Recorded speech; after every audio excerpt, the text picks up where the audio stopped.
I'd also like to acknowledge that we're on the stolen lands of the Kulin Nation and pay my respects to elders past, present and emerging. Through this position, we also can clarify some of the facilities position, which is that of parasitism, that we are uninvited guests on this land, so we can neither enact a host or guest relation. I'm very pleased to be joined here by Ceri and Lynda, dear friends, incredible artists, and rich thinkers on this topic of intimate objects, material as kin, and adornment and jewellery. To begin, I'd like to provide a brief framework of what the facility is and does. So my name's Debris Facility. I'm the CEO, media manager, cleaner, administrator, and transport and logistics officer of the corporate entity Debris Facility Proprietary Limited. This queer assemblage or entity enacts itself through various means: performance, installation, wearable and jewellery practice, and administrative interruptions into institutional forms. Through talking about a recent project, I'd like for audience members, participants to pick up some of these containers of wearable works which were from a recent show at Shepparton Art Museum. And if you'd like to pore over these, wear any of them for the duration of today's presentation, then you'd also be acting as employees of the facility for this hour that we're here together. So these jewellery works were part of a show called Craftivism at Shepparton Art Museum, which recently was deinstalled and returned to us. So there was 303 jewellery works which were produced, which matched the duration of the exhibition.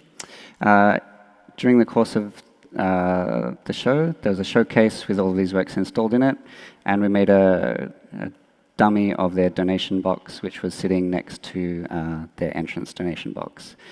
These would be taken out by different staff members, one per day, and placed in the donation box. This process, after the completion of this, would then tour around for the regional galleries for the next 2 years, and then the donation box with the works itself is being donated into the Shepparton Art Museum. So we're kind of interested in jewellery as a form of circulation, as a form of interruption into institutional forms, and as a mode for morphing the way that kind of social relations can be enacted.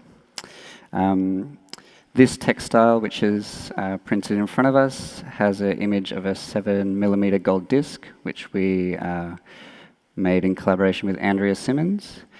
This was a work to kind of address our institutional implication with the university. So we're currently doing a Masters of Fine Art at Monash University with a scholarship.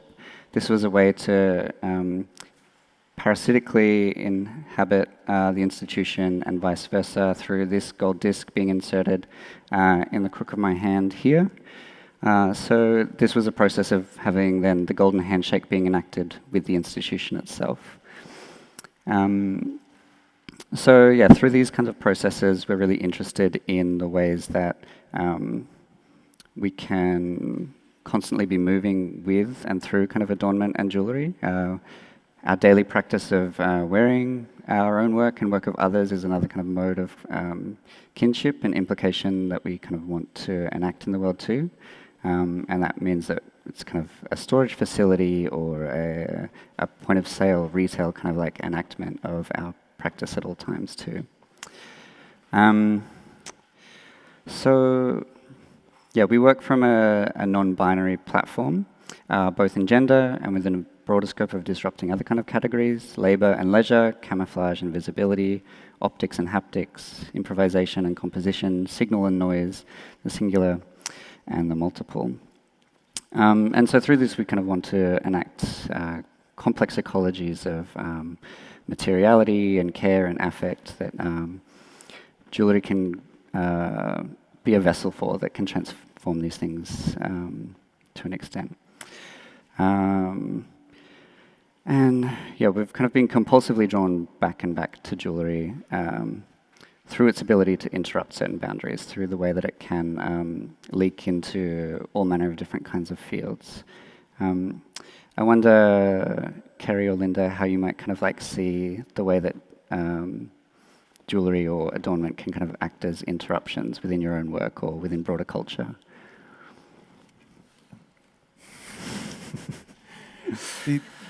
Well, interruptions. I think that the process of constantly interrupting how we, well, like I'm interrupting myself by looking back at a facsimile or maybe a pictorial kind of representation of myself. As I feel, should I adjust myself now to kind of feel like I'm actually in the right position to, and to what extent are we kind of controlled by the technologies that? So I think that the process of, for me anyway, the process of continuing to ask questions about how we are in the world through the process of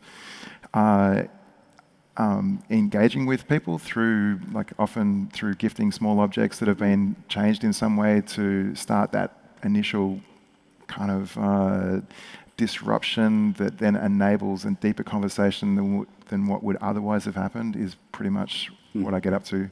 Yeah. But I don't know, there's overlaps between what we both do, and then there's also significant kind of differences to what we do. But I don't know, what would you say about it?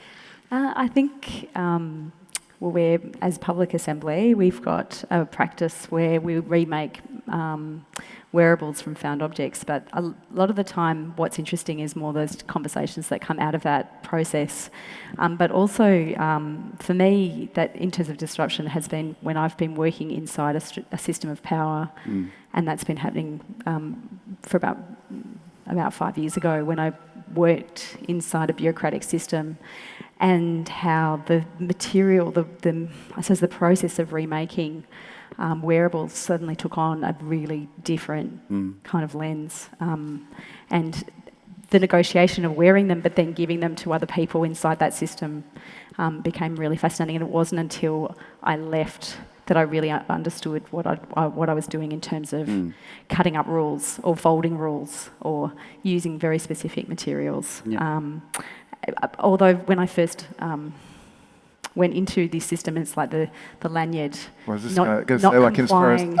by not complying and actually making my own lanyard to hold my security card, and having to talk to the security system at the entry and say it was an artwork and therefore I didn't actually need to have the City of Melbourne branded lanyard on where, which for me suddenly I realised I was their property just by the very fact that I'd had that lanyard on me, and that there was not one day that I worked inside the city where I wore that. I wore my own lanyard as a sense of, I suppose, creating my own autonomy and agency. But I mean, it's still serving because jewellery also serves these social functions and cues, but also utilitarian ones a lot of the time too. Like, I mean, in terms of the broader scope of jewellery or, the objects that we carry close to us, they often have to have some kind of functionality itself for us to justify their use too. I mean, from, jewellery in one point is kind of its function is its decorative nature, but I mean it's also its social codification of kind of what particular subcultural signifiers or modes of kind of self-identification these things might enactment of gender, class, all manner of things too. So in terms of the way that security personnel dealt with you because there was quite a number of instances where they were actually forced you to get or asking that you actually got an actual the uniform, the lanyard, is that right? But is it the process of them asking, did that actually enable you to kind of engage with them as people rather than as kind of functionaries of the machine? No, they were working through what their job and their role was, and I think that acknowledging that. And then I think the best way to start negotiations is to acknowledge that they are part of a system and we all have a job within that, and then kind of saying what my role within that was to actually work in the arts and to pose questions back to the structure. And that became really important post Burke Street, the incident, the tragedy that happened there, because security at City of Melbourne went through the roof at that point. So it was really interesting to look at how things that were worn on staff members became then this really important device through something that had happened in the public realm. But, you know, like for me, there was little details like talk about functionality. Like it was also your photocopy card, just like it is at RMIT. And the fact that because it wasn't flexible, I had to make it long enough so I could stretch it to access to go to the toilet, or, you know, it was these kinds of functionality elements that had to be considered. Yeah. I mean, these terms of functionality also point to these objects are always in flux. You know, they're always kind of like in haptic engagement with the body, or they're kind of still and waiting for the body to enact them too. So I'm interested in your opinion of these kind of like counter influences of the kind of tradition, stability, kind of stable hierarchies of worth that, like, you know, these jewelry objects can enact, and also the counterpoint of that they're constantly being morphed, used, degraded, kind of lost, changed, added to themselves, and how that kind of like might enact our changing relationship with the world itself too. I don't know. Maybe we can. I'm interested in this idea of the. Watch out for the number there, Ceri. Maybe just like I'm being the true bureaucrat and just saying maybe not having that. Just in terms of like this idea of you know, being able to, like, there we go, just the little RFID kind of device out, and this idea of placing, because I think that's part of what you were kind of, you know, in terms of the golds in the hand, like the idea of the chip. There it is, the chip. It's like, you know, there's a lot of concern about, you know, when will we accept the chip? You know, have we already accepted the chip? Like, to what extent are we already surrounded by the chip? Surrounded by the chip. How distant are you from this to... and I mean the payment chip, or the kind of social currency chip, the SIM card, which is in here, which is kind of like enacts so much of our kind of like social impact, or kind of the ways that we're also controlled in a biopolitical kind of sense too, is through these kind of like social surveillance means, which we carry in close proximity to us at all times. Which require, you know, there's, as we all know, without tap and go or pay wave, it's contact or RFID. Like, it's actually how much is touch actually to do with direct contact, and whether or not electromagnetic waves are actually a contact, which of course they are. But I think that's actually, I just thought I'd throw that in there, and because you know, just to strip the corporation of the chip. But the other thing that I think would be a really interesting question, though, because as you articulated earlier, the idea of the debris as a corporation. As I understand it, there's a in terms of our legal presentation of ourselves in the legal system, that we actually take on a fictional identity that is a corporate identity that is dealt with by the state. So to what extent are we wearing our identities? To what extent are all these kind of, whether it be from the wrist tag that you get as a baby to the toe tag you get on the way out, whether these kind of, all of the different mechanisms that these structures have to actually coerce us or enable the flows. Does anyone get these kind of little things from the supermarket? They kind of, it's the value chain. Or is it the food chain? I don't know, maybe it's the food chain. But anyway, to what extent we've become the product, we are kind of like in that kind of process, and to what extent all these other forms of jewelry are actually enabling that kind of flow. Enabling that, kind of the administration of our kind of biopolitical like potential is obviously like from the infant getting the baby's tag, or the kind of like the legal document as like birth certificate, death certificate, like all these kind of like administrative processes which also kind of like attach themselves to the body immediately from birth. Which I think is in a way some of the things that you've been, this idea of kind of breaking devices that are designed for measurement. And how they open up a way of interpreting somehow. But that's also working with becoming, I suppose, indoctrinated into a discipline of design and architecture, and this sense of this orthogonal structural system that where you work off a grid, or that you when you're drawing and you're drafting You in could do some architecture. performative kind of like, so there's architecture, maybe that one. Well, is that it's a brick wall? Is that how you feel about how we feel about architecture? that was generally on a bad day at City of Melbourne, frankly. Okay. But yeah, I mean, these were surveying staffs for.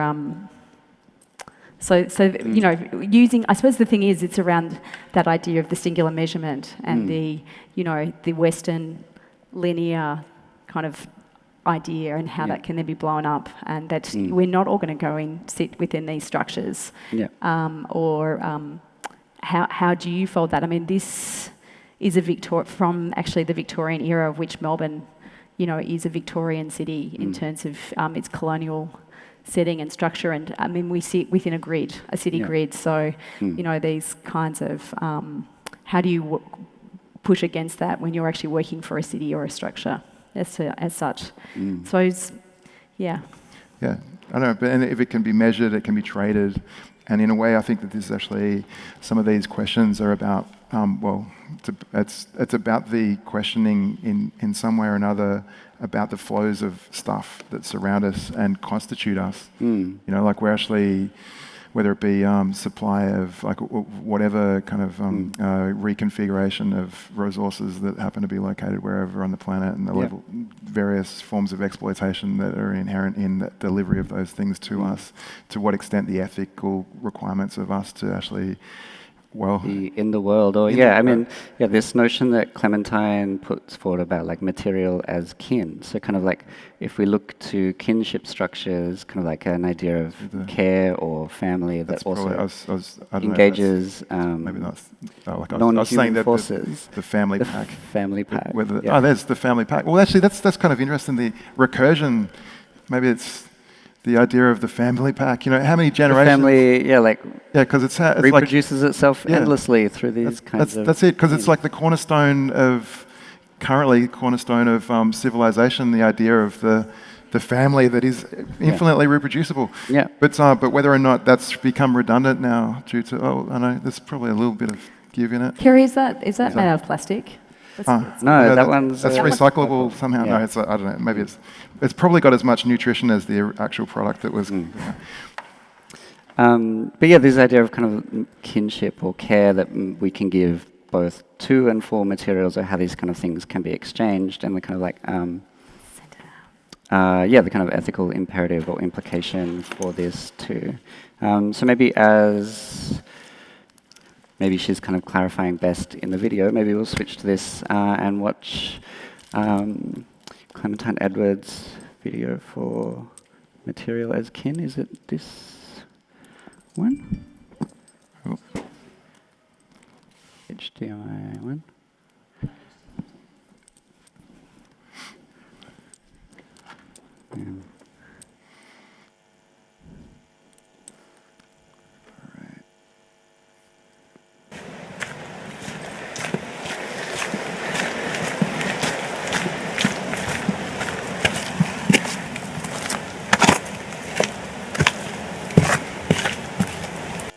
So I've had this idea in my head.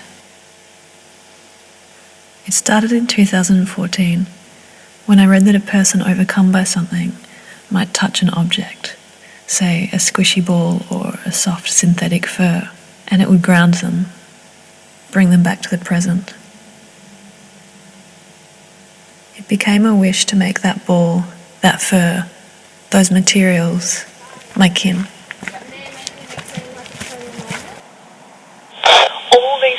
Microparticles, like if you wash your polar flakes, if you wash, like when you wash your makeup off, when it's going down the drain, and it's these tiny microparticles that are, yes, they photodegrade, but they, like when they photodegrade, there's a part of them like eking out into the environment, and like this is not about my concern for the environment. It's more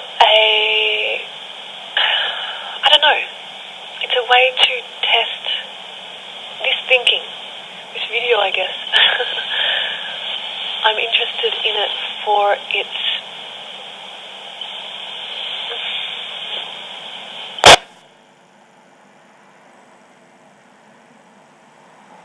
guess I'm at the point of thinking about materials, but more and more plastics in particular, to be this sort of enduring human-made but non-human offspring.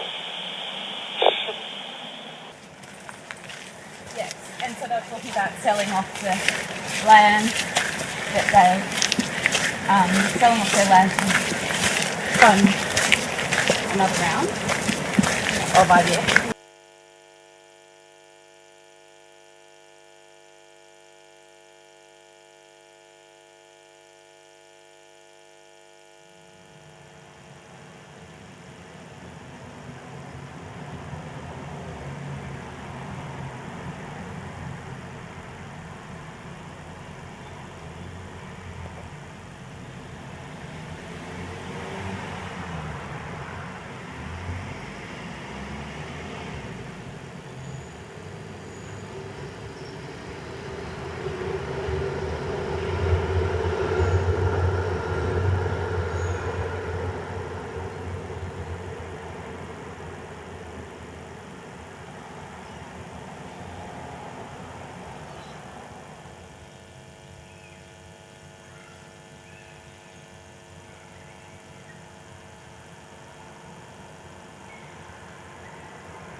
Okay, so from this, I wonder what your thoughts are in terms of specifically plasticity and kind of like formation, reformation of kind of like kinship and kind of these relationship structures.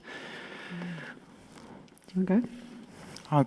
Well, just maybe the first thing that comes to mind is there's this thing called the Mandala Effect, and apparently C3PO actually had a silver leg. Did you ever heard of that? No, well, about this. Well, apparently this Mandala Effect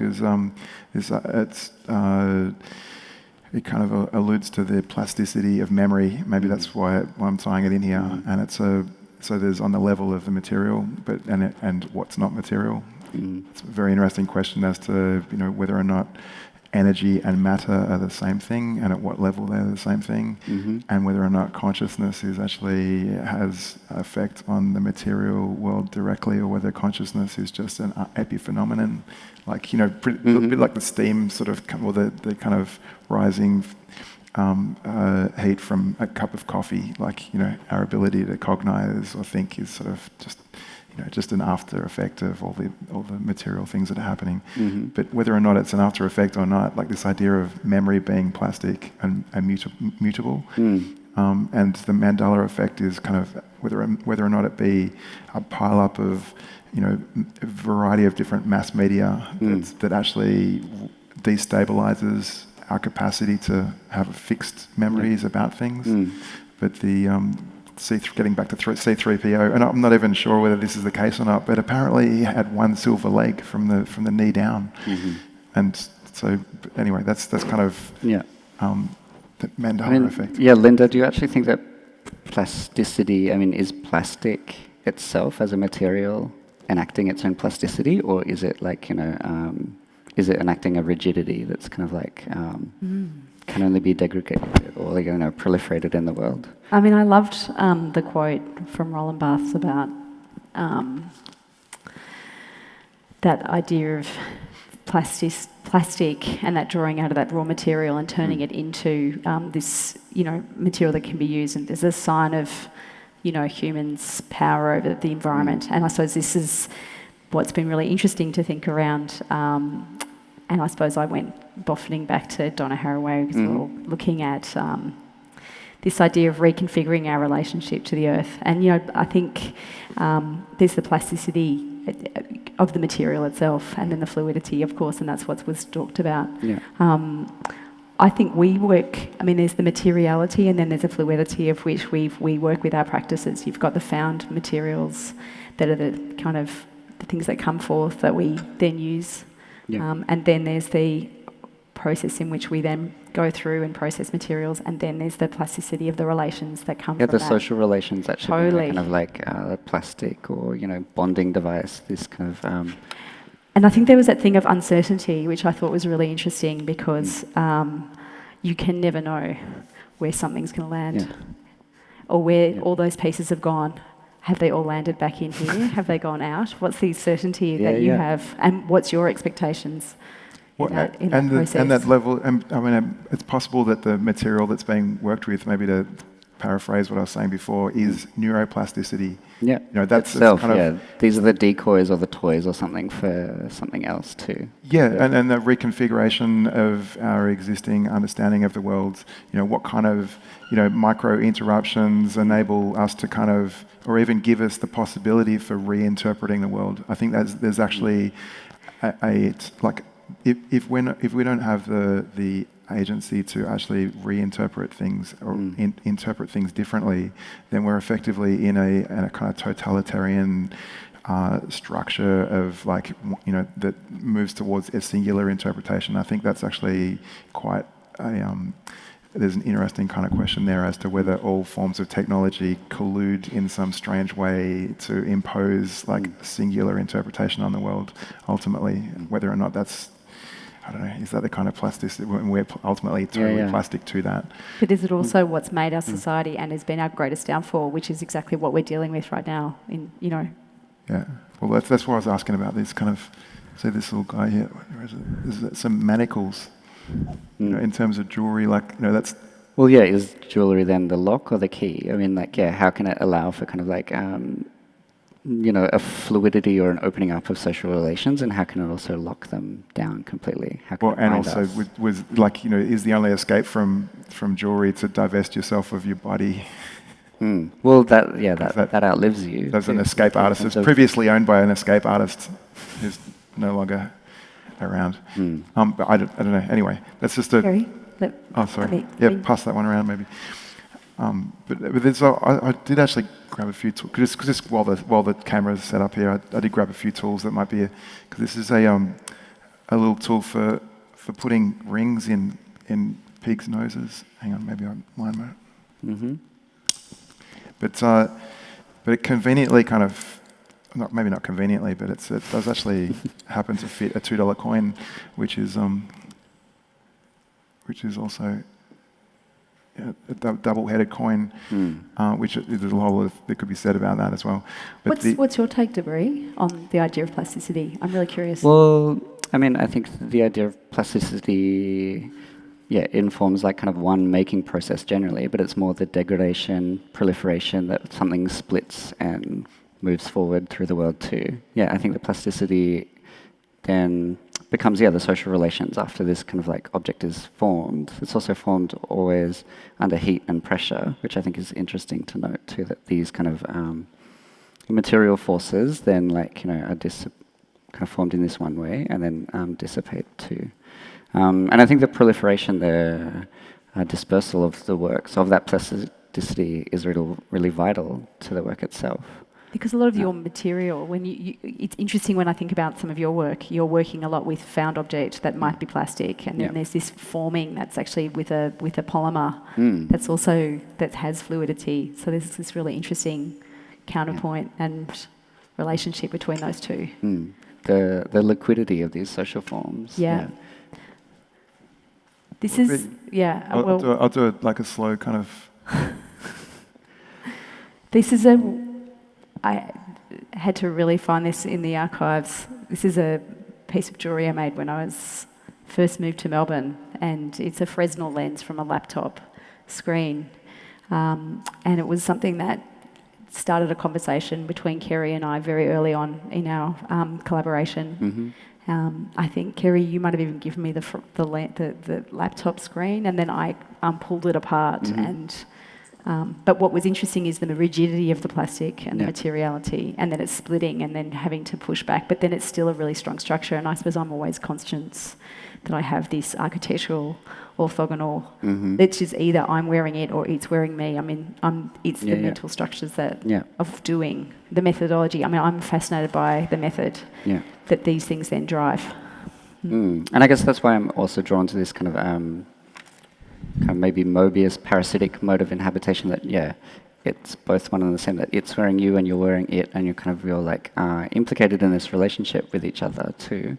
That's always contingent, that you're making a conscious decision to put this on your body at this certain points too. So it's like always already performative, and it's for a situation. You're taking it to a kind of thing too. So if you think about material agency, you're also noting where these materials or objects might want to go to and being responsive to that and responsible to that.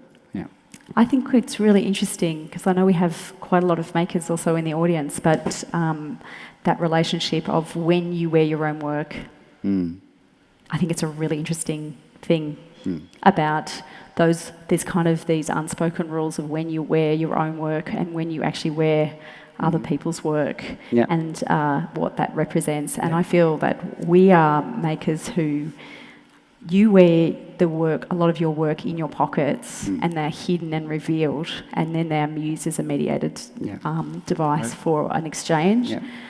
You only wear one of your own works? I'm breaking my own rule today. Whereas right here, I've got, these are some of Clementine's rings on this finger here. So other forms of kinship, other makers. These are Andrea Simmons here. The rest would be mine or, found, assembled. So there's kind of like a broader kind of like social ecology that's brought into play too. That'd be like a little, speaking of plastic. Whose is that? It'd be like an example of something that I might sort of hand out, but I'd this idea of, well, maybe something that we haven't really touched on, is that's the break in the fourth wall there.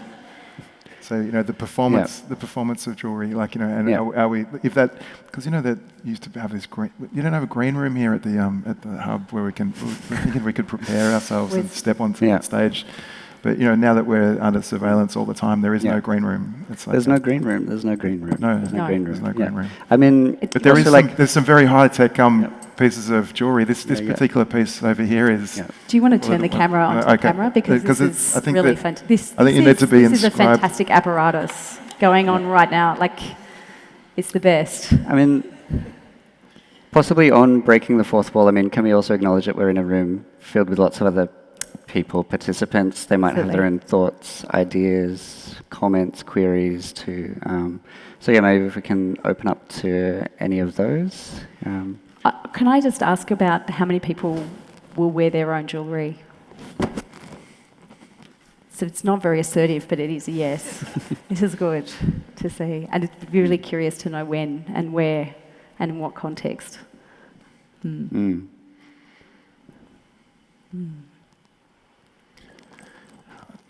Anybody? Questions? Feedback? There's a microphone, or we can probably hear you as well. Maybe just it was interesting to just one other kind of little prop that I got here is this that I found. You might recognise that I found it on the road, but it's actually a ring that's designed to go on the back of. There it is. On the back of a phone. It was interesting how there's a number of references Clementine had to, and I'm assuming that some of the actual video work was done on a phone. It was all done on iPhone too. So that's the kind of like mediation, that's the lens, that's the immediate. There we go. So the kind of, and the crafts people across generations, thousands of years, have all been working on getting where are they? Locksmiths and kind of various people, actually, even those people that used to kind of work on making coins. This is a little ring that's made out of a $1 coin.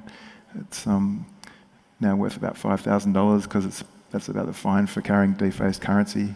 But all these people that have been working towards this as it all kind of comes together in these, and I think we've all probably got something to say about it. Anyway, we were with someone the other day, and there's someone that would. Okay. And maybe we that's, should acknowledge that's an image of Mark Pritchard. Oh, sorry. Testing grounds too. Thanks, Mark. Yeah. I should have asked about whether he wanted to be on. Yeah, he's been thrust. Yeah. But I suppose what's interesting is that he's been enmeshed. I mean, that's a societal network. By the very documentation of him wearing something, and then it being perpetuated. Now. And of course, whoever the animation of the diamond that we found online is also not credited, and there's a whole lot of people that designed the phone that aren't kind of credited, and there's all sorts of, people that have probably died in the mining process that weren't credited either. I guess it's the implication of vast networks of kind of is that the fiction of the individual, or this individual agency gets dissolved quite quickly too. I mean, because also these social forms, I feel like we've kind of touched on this, but do you feel that these social forms are kind of constantly mutating, and does jewellery have any agency within that or what types of agency? Where exactly can it have agency? Can I talk from a really personal experience? Yeah, for sure. How I started making jewellery was I started in architecture school at Sydney University, and I was the kid furthest west and couldn't aesthetically connect to the community of fellow students. So my dad's he's a communications engineer who makes prototype radio equipment. So I went to his garage and used the wire and the circuit boards as a form of trying to find some sort of identity and it was through that I started making, and I would make the weirdest objects I suppose I was trying to create an identity when you couldn't use a consumption platform, and trying to find a point of connection to even orchestrate a conversation with somebody. So I found that became a point in which then I could talk to people. Yeah. But these are these discursive prompts always too. It's one of the most kind of camouflage but obvious ways where you can kind of sneak discourse into spaces. Because it is a public practice, and I suppose we've come to this through a public practice, a public art practice, and it's been really interesting thinking about our work sitting within a jewellery, being asked to be put into this context, because our work comes from, for me in particular, is coming from a public art practice, in which this making becomes part of it's the relationship that this orchestrates. Has been with me since I was 17, so it's like 30 years. So for me, I feel like it constructed a very, very specific requirement and a social relation that was important. But then that has morphed and changed over time, and then it becomes a much more stronger metaphorical reading of which, then we've been playing with. Which I think it's interesting that the idea of forming a dynamic form of architecture, like jewellery as a dynamic form of flexible architecture, where conversations and social relations can be enabled through the simple gesture of conversations being able to be opened up through the wearing of unusual things. And particularly if you are very you're actually inherently an introverted person in a very a big social environment. Having something that's a starting point for a conversation is huge. Having some sort of point of difference as a start point becomes a massive thing, and particularly if you're working in social spaces that you're not comfortable in.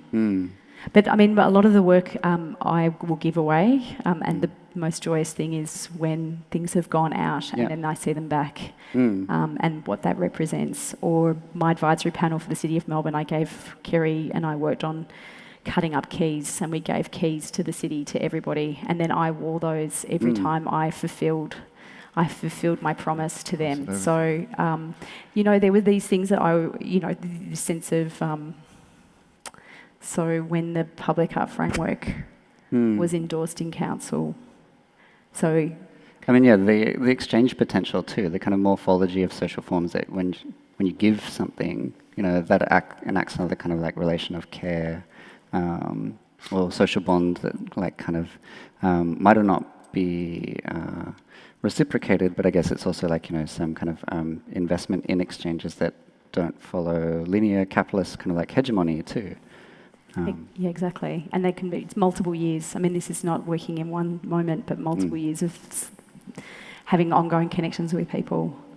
So for me, it's social. It's interesting to think about the environment and nature and that relationship, but for me, it's social. Did we outline how the project that is at Campbell Market started? I mean, we used to, first we found that we'd go to the marketplace on a regular basis. And it's interesting, this idea of the marketplace, a condensed and very, very complex, almost living museum of of what people are consuming, what people are divesting themselves of.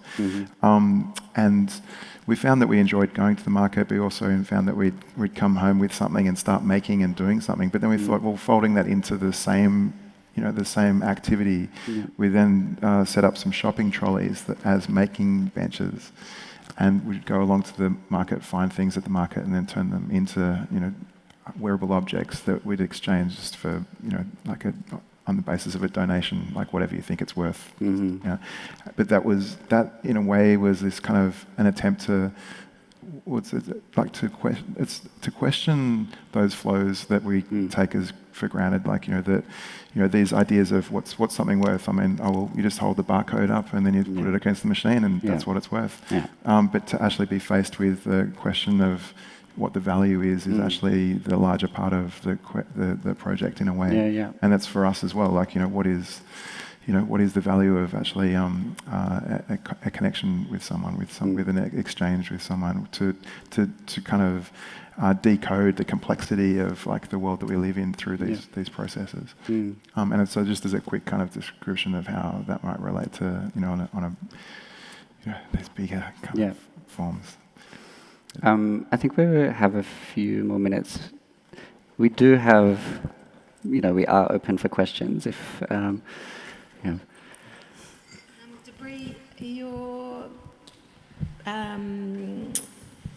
orientating through a kind of a diffractive methodology, in which non-binary is, and fluidity is kind of apparent, but it appears I'm observing how sociality is kind of mediated through human here, assumed human here.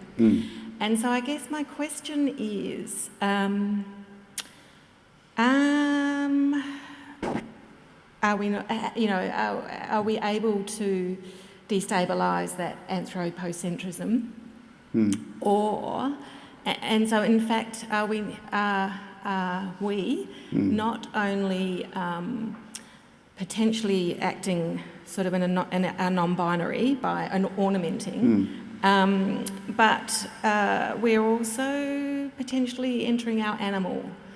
And so I guess, I'm kind of thinking about how, in the quotidian sense, the everyday sense, are we performing our animal, or is it more a utilitarian humaning or exercise for you or for all of us?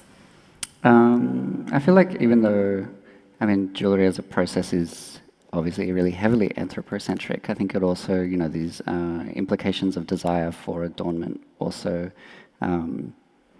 reach across kind of irrational kind of impulses too, that it is both an optic and a haptic kind of thing. Like it kind of cuts across lots of senses, and then it can it can transmute across these different boundaries too. I think specifically the ideas of value and value kind of social currencies, or kind of like exchanges to in some ways solidify anthropocentric or human relations too, but I think it does also open up space for post-human thinking and potential for implications with non-human forces or environments, like complex assemblages that would be played out too. So but maybe that's a non-binary answer in itself too, that it's like both.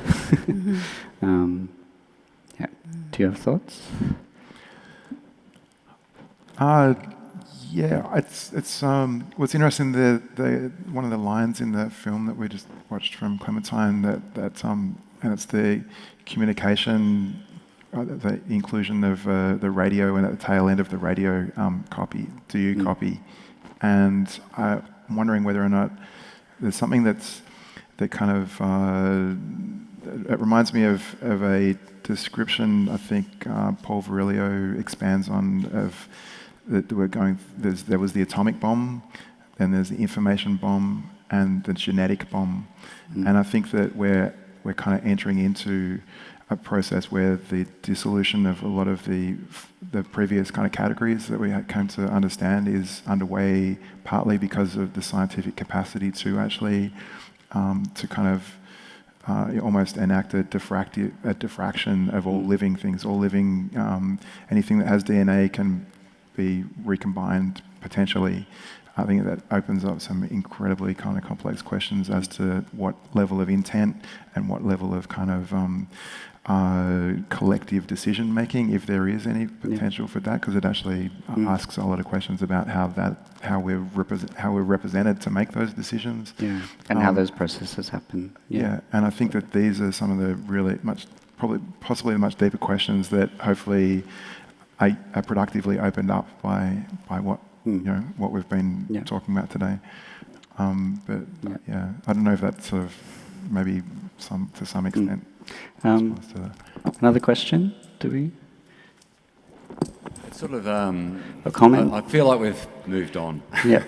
but I'm interested in the idea of the notion of you were talking about social engagement and how jewellery is very important in that sort of ability to put yourself out there, meet people without having to communicate, stuff like that. There are many things that do that. So I guess my question is there anything particular that jewellery brings to that discussion? Because I think I could use those arguments for all sorts of different material-based processes and gifts and food and and I'm not asking the question what is jewellery, because we know jewellery can be just about anything, but does jewellery actually bring anything particular to that conversation that's special to jewellery? For me, I mean, I think the kind of excessive nature of jewellery is something that's kind of specific to that. I mean, it serves certain kind of social administrative forces, but also that it is, excess. So it kind of like speaks to notions of generosity, or it speaks to notions that are on offer to be recaptured by others too. So I think that's how I'd kind of approach that. And I guess it's jewellery is no one field. I mean, it's hyper-context and culturally specific too. There are so many vernacular forms of it too. So via the process of wearing, you're kind of enacting really specific cultural codes to be picked up on people or responded to in certain kinds of ways. I think it's really interesting about your experience, Debris, versus my experience. Because, and maybe this is about gender in that regard, because it is interesting about the adornment and women's bodies, and that the conversation that evolves around a lot of the first conversations you might have with someone is about what you're wearing, and but for me, it's a lot of the time it's the minimalist garment, but it is the object of the worn object of jewellery that is the point of the starting point for that conversation. But then for me, it's that point in which then I have room to move to have a much more deeper conversation, whether it's metaphorical or, that is the point in which, and I think that's true. I mean, yes, and we can talk about the symbolism of particular pieces of jewellery put on the body, what they signify. I mean, they're all signifiers, but for me, that's that point of creating a narrative that you can't read. You actually need to have a discursive conversation with somebody through that piece of jewellery. People can make assumptions, but actually they will not know until you've spoken it. So, and whether that's actually been then gifted and then somebody else has it, and then they take that narrative and build on it themselves and talk about the conversation they've had with us, but then the history of the object, because generally all of our materials are sourced from somewhere that's second, they're not primary source materials. So, Mark, does that? But I still think that applies to many things, not particular to jewellery. So I suppose I'm wondering. I suppose it's personal, but it's personal. Yeah, sure, sure. But so I'm wondering about sensorial aspects. The notion of touch, and I think how important that is in jewellery, and whether because it's sort of interesting because when this whole thing about plasticity. I don't warm to that as a material because I find it very skin surface.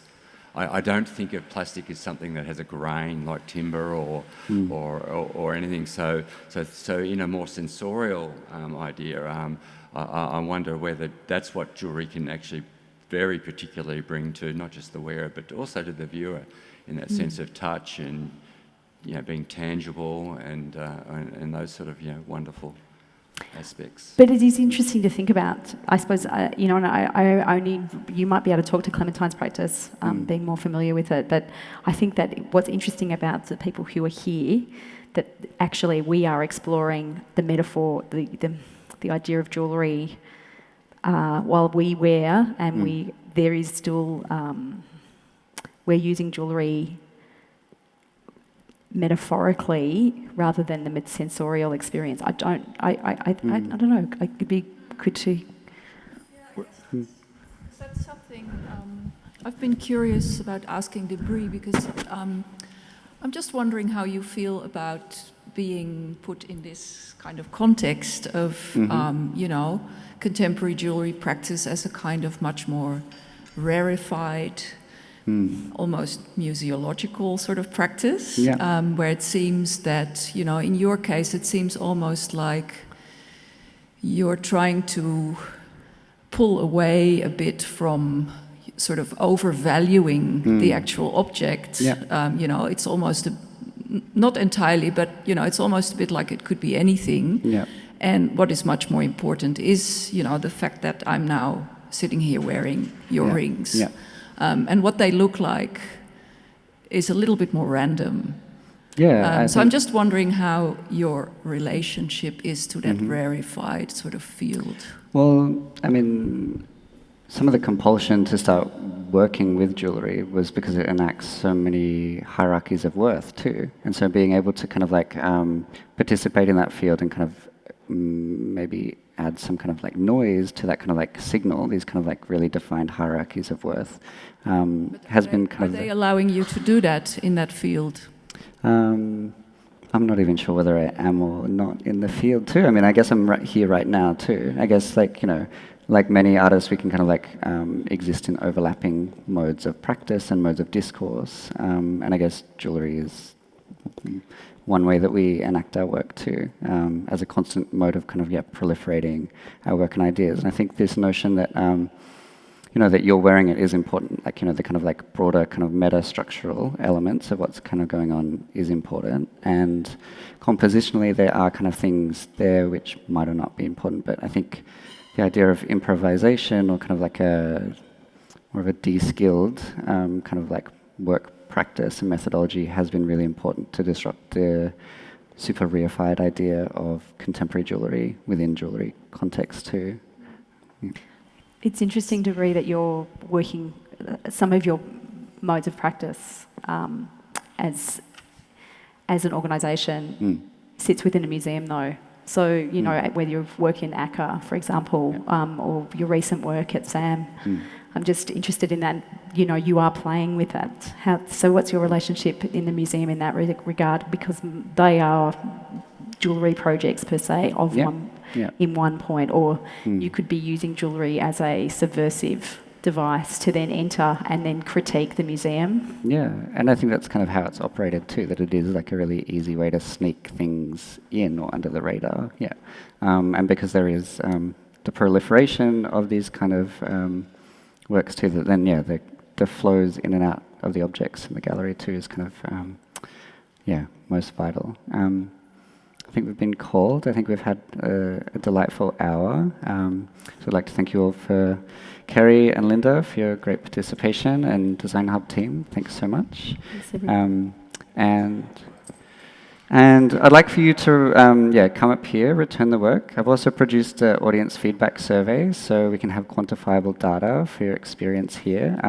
So if you'd like to come and get one of those, you can go in the prize draw to win a $400 prize pack of works from the facility too. One lucky winner will get that too. So thanks for your time.